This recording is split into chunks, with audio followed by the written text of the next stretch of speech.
Hi viewers, నమస్తే. Welcome to Lakshmi Prasanna kitchen. ఈరోజు recipe రవ్వ కేసరి. రవ్వ కేసరికి కావాల్సిన ఇంగ్రీడియంట్స్ అండి.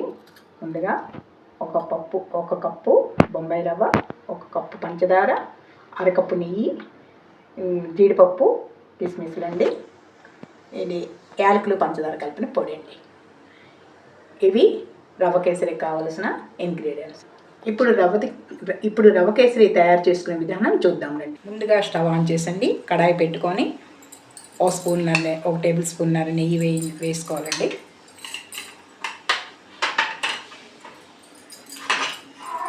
తర్వాత ఈ బొంబాయి రవ్వ వేసుకుని దోరగా వేయించుకోవాలి.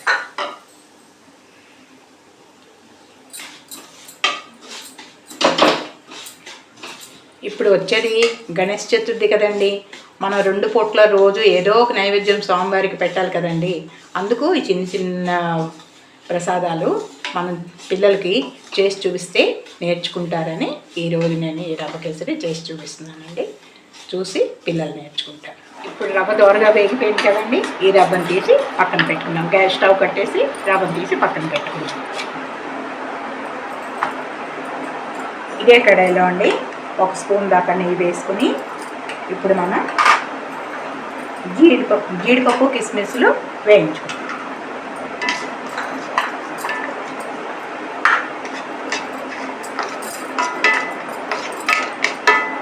చేసుకొని తీసుకోవాలి. వేగిపోయి కదండి, జీడిపప్పు కిస్మిస్లు వేగిపోయాయి. ఇప్పుడు మనం బౌల్లో తీసేసుకుందాం.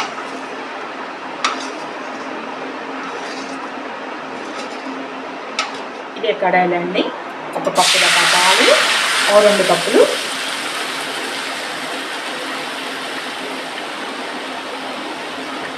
కప్పులు నీళ్లు పోసుకోవాలి.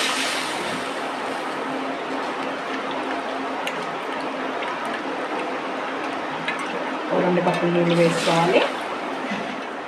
ఇప్పుడు పాలు నీళ్లు మరిగాయి కదండి.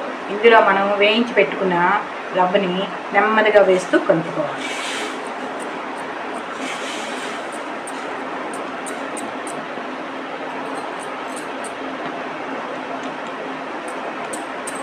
మనం ఏ కప్పుతో రవ్వ తీసుకున్నాం కదండి, అదే కప్పుతో మనం 1 కప్పు పంచదార కూడా వేసుకోవాలి.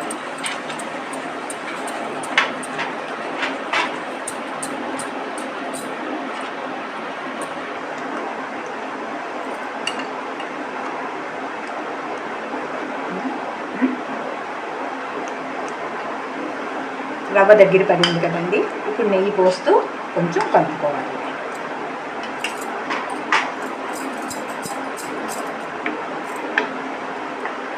ఇవి అందరూ చేసేవే కానండి నైవేద్యాలకి. కాకపోతే ఇప్పుడు వచ్చేది గణేష్ చతుర్థి కదండి. పిల్లలు ఎంతో ఇష్టంగా గణేష్ చతుర్థి పూజలు చేసుకుంటూ ఉంటారు. ఇలాంటి టైంలోనే వాళ్ళకి ప్రసాదాలు అవి మీరే చేసి పెట్టాలని చెప్తే ఇంట్రెస్ట్గా చేస్తారు. కాబట్టి ఈ చిన్న మనం చేసి చూపిస్తే పిల్లలు నేర్చుకుంటారండి. అందుకు ఇసులుగా అందరికీ వచ్చేవి ఇవి, కానీ పిల్లల కోసమని ఈరోజు నేను చేసి చూపిస్తున్నాను. ఈ టైంలో మనము కొంచెం పించ్ ఆఫ్ కలర్ అండి, ఫుడ్ కలర్, ఇది ఎల్లో కలర్ వేస్తున్నాను నేను. మీకు ఇష్టం ఉంటే వేసుకోవచ్చు, లేకపోతే లేదు. కాకపోతే పిల్లలు చేస్తారు కదండి, కలర్ ఉంటే కలర్ఫుల్గా ఉంటుందని మనం చూపించడం జరిగింది. ఇప్పుడు ఇదే టైంలో మనం కాజు కిస్మిస్ కూడా వేయించుకున్న జీడిపప్పు కిస్మిస్లు కొంచెం ముందుగా వేసుకొని తర్వాత కొంచెం గార్నిష్ కోసం ఉంచుకుందాం. ఇప్పుడు బాగా దగ్గర పడింది కదండి. ఇందులో మనం మిగిలిన నెయ్యి అంతా కొంచెం వేస్తూ కలుపుకోవాలి.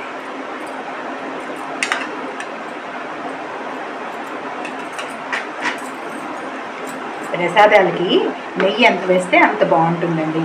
అందులో వినాయకుడికి ప్రసాదాలంటే చాలా ఇష్టం కదండి. అందుకోసం పిల్లలు కూడా ఇదే సమయంలో ఇష్టంగా చేస్తారు. ఈ గణేష్ చతుర్థి అయిపోతుంది కదండి. ఇంకా పిల్లలకు మనం ఏమి నేర్పించాలన్నా వాళ్ళకి ఇంకా ఇంట్రెస్ట్ ఉండదు. ఈ పూజ అప్పుడే వాళ్ళకి నేర్చుకోవాలని ఇంట్రెస్ట్ ఉంటుంది, చేసి పెట్టాలనే ఇంట్రెస్ట్ కూడా ఉంటుంది. మనం ఈరోజు ఈ కేసరి పిల్లల కోసమని చేసి చూపిస్తున్నాం. ఎంతో గుమగుమలాడే రవ్వ కేసరి తయారైపోయిందండి. ఇది పిల్లలకు చూపించి మీరు కూడా ఇలాగే చేయండి అని మనం చెప్తాం. ఇప్పుడు ఇది ఒక చిన్న బౌల్లోకి తీసుకొని మనం విఘ్నేశ్వరుడికి నైవేద్యంగా పెట్టుకుందాం. సరేనండి. యాలకుల పొడి వేస్తూ మిస్ అయిందండి క్లిప్పు, అందుకే ఒక టీ స్పూను యాలకుల పొడి కూడా వేసుకోవాలి.